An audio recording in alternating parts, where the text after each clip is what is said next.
지난 주말 국가과학기술심의회에서는 2014년도 연구개발활동조사의 결과 보고 등 과학기술 정책과 관련해서 주요 안건에 대한 논의가 있었습니다. 네, 오늘은 과학 논평에서 자세한 내용 살펴보겠습니다.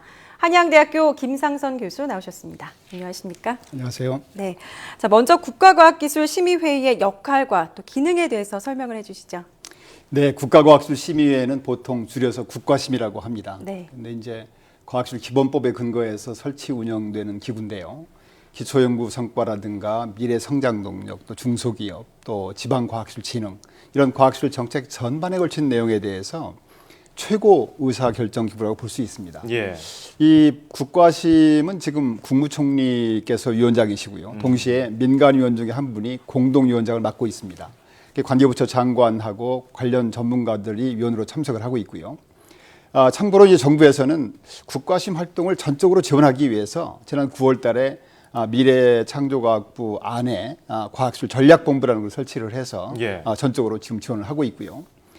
국과심은 이제 안건이 있을 때 수시로 개최되고 있지만 이제 이번에 올라가는 것들은 이제 운영위원회라고 하는 건데요. 왜냐하면 이제 국과심 본회의에서 모든 안건을 다 처리할 수 없기 때문에 안건 사안에 따라서 운영위원회에서 심의 결정하는 것으로 종결하는 경우도 있습니다. 예.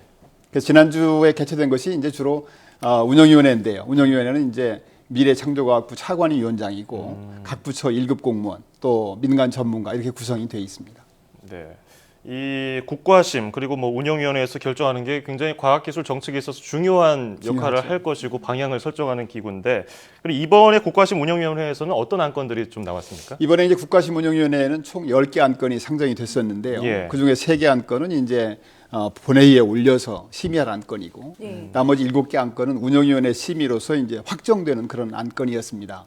당연한 일이지만 이 상정되는 안건이 모두 통과되는 건 아니고요.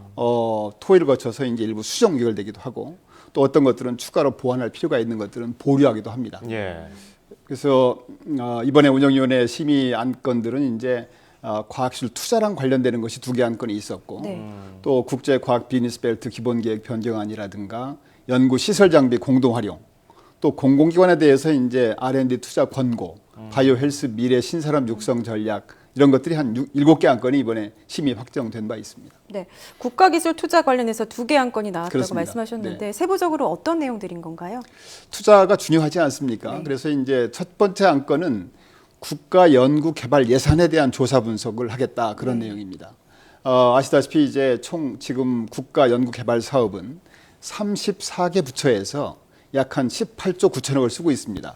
그래서 그런 국가 연구 개발 사업에 대해서 목적이라든가 내용, 또 연구원, 또 연구비 규모, 또 이제 논문이나 특허 사업화 성과 정보 이런 것들을 종합 분석을 해서 그 결과를 국가 연구 개발 사업을 효율적으로 추진하는데 다양한 목적으로 사용하게 됩니다.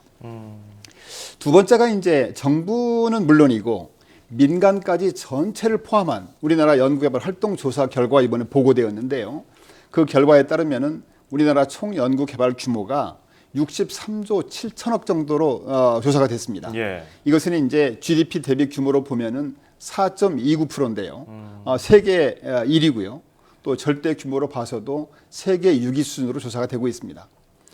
근데 총 연구개발비를 재원별로 보면은 이 중에 이제 정부 공공 부분이 24%를 담당하고 있고 나머지 76%는 민간이 담당을 해서 우리나라는 좀 민간 비중이 높은 구조를 유지하고 있습니다. 민간이 좀 높다. 그 GDP 대비 연구개발 투자 비중 죄송합니다. 세계 1위. 절대 투자 규모로 봐서는 세계 1위인데 이 정도가 적정한 수준입니까? 일단 이제 GDP 대비 1위고 절대 규모로 6위이기 때문에 우선 보기에 굉장히 커 보이지 않습니까? 네. 근데 말씀드린 것처럼 이제 정부 공공 부분은 그 중에 24%만 담당을 하고 있고요. 18조 9천억이니까요.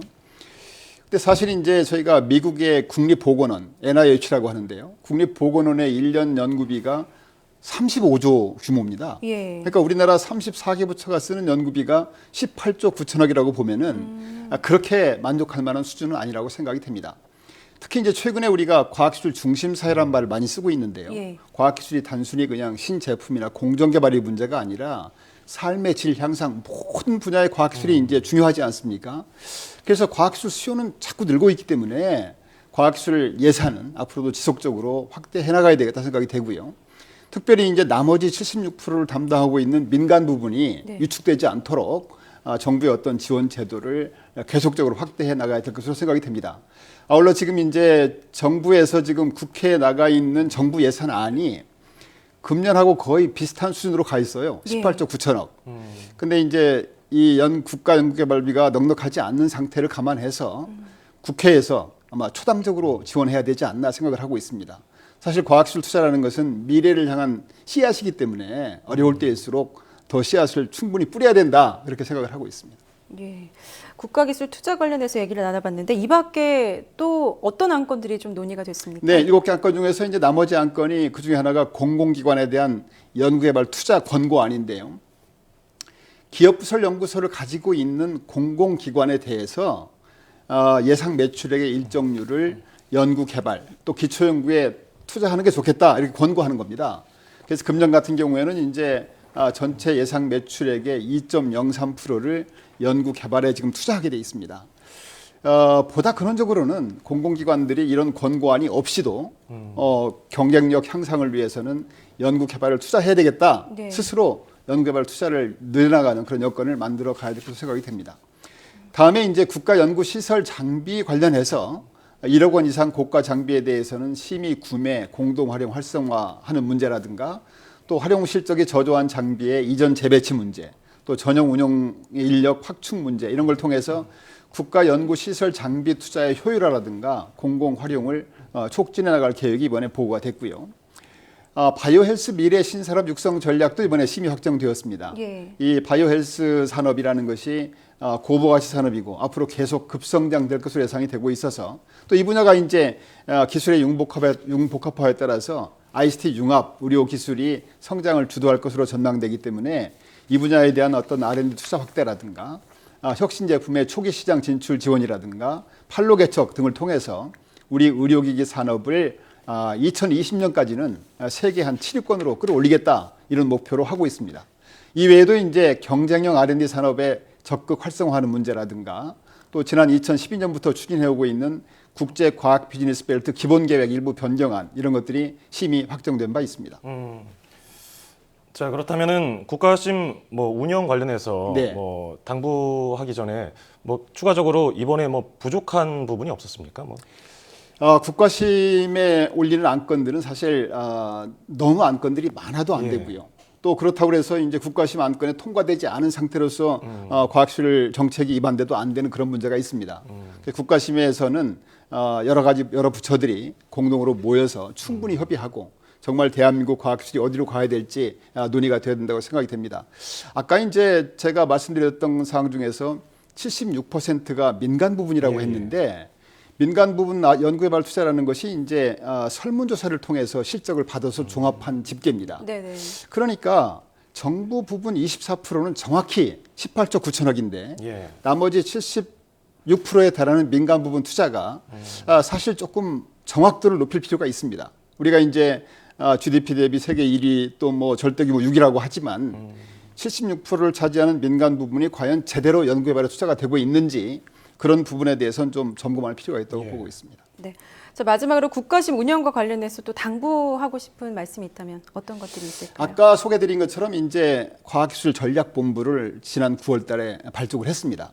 그래서 정부 안에 따르면 과학기술 전략본부가 조직이나 운영의 독립성을 보장을 해서 특정 부처에 얽매이지 않고 34개 부처 전체에 걸쳐서 국가과학기술 전체를 종합 조정하고 지원하겠다 이렇게 되어 있는데 아무쪼록 그 과학기술 전략본부가 제대로 활동할 수 있도록 지원했으면 좋겠고요.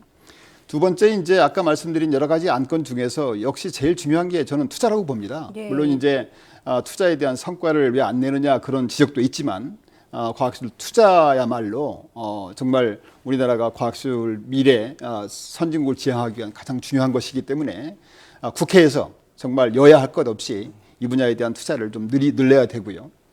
과학기술계에서도 투자가 느린 만큼 세계 우수한 성과로서 보답을 해야 되지 않나 생각을 하고 있습니다. 네.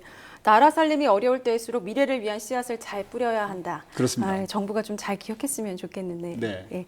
예. 지금까지 지난주에 개최된 국가과학기술심의회 운영위원회에서 심의 확정된 주요 안건에 대해서 이야기 나눠봤습니다. 지금까지 한양대학교 김상선 교수와 함께했습니다. 고맙습니다. 감사합니다.